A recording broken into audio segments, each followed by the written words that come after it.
पूरे देश की रेटिंग पर असर डालते हैं कर्जदार राज्य। केरल पर सुप्रीम कोर्ट में बोली मोदी सरकार।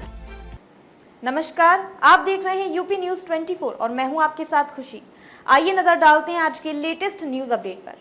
राज्यों के लिए ऋण लेने की सीमा निर्धारित करने के मुद्दे पर केंद्र सरकार ने उच्चतम न्यायालय को बताया कि राज्यों द्वारा अनियंत्रित उधार लेने से समूचे देश की क्रेडिट रेटिंग और वित्तीय स्थिति प्रभावित होगी। कर्ज सीमा तय करने के खिलाफ केरल की याचिका पर दाखिल जवाब में केंद्र ने ये भी कहा कि राज्य की राजकोषीय स्थिति में कई खामियां पाई गई हैं। शीर्ष अदालत के समक्ष दाखिल हलफनामे में अटॉर्नी जनरल आर वेंकटरमानी ने दलील दी कि सार्वजनिक वित्तीय प्रबंधन एक राष्ट्रीय मुद्दा है। वेंकटरमानी ने कहा कि अगर राज्य और उत्पादक व्यय या खराब लक्षित सब्सिडी के वित्त पोषण के लिए अनियंत्रित तरीके से उधार लेते हैं तो ये निजी उधार को बाजार से बाहर कर देगा। हलफनामे में बताया गया राज्यों के ऋण देश की क्रेडिट रेटिंग को प्रभावित करती है। इसके अलावा अगर कोई राज्य कर्ज चुकाने में विफल रहता है तो प्रतिष्ठा संबंधी समस्याएं पैदा होगी और इससे पूरे भारत की वित्तीय स्थिरता खतरे में पड़ेगी। अटॉर्नी जनरल ने कहा कि अनियंत्रित ऋण से निजी उद्योगों की ऋण लागत बढ़ जाएगी और इससे बाजार में वस्तुओं व सेवाओं के उत्पादन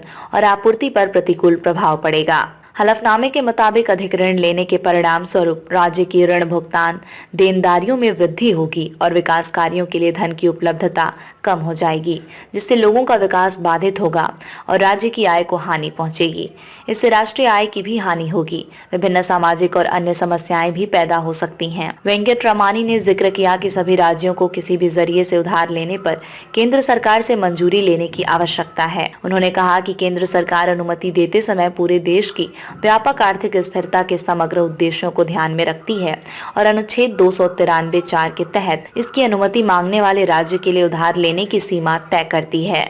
अटॉर्नी जनरल ने कहा कि राज्यों की उधार सीमा वित्त आयोग की सिफारिशों द्वारा निर्देशित गैर भेदभावपूर्ण और पारदर्शी तरीके से तय की जाती है। शीर्ष अदालत ने केरल सरकार की एक याचिका पर केंद्र से 2 सप्ताह में जवाब देने को कहा था, जिस पर अटॉर्नी जनरल ने सरकार का पक्ष रखा। केरल सरकार ने याचिका में आरोप लगाया कि राज्य की ऋण सीमा तय कर केंद्र ने वित्त को विनियमित करने की उसकी विशेष स्वायत्त और पूर्ण शक्तियों के प्रयोग में हस्तक्षेप किया है। शीर्ष अदालत ने 12 जनवरी को केरल सरकार द्वारा दायर याचिका पर केंद्र से जवाब मांगा था।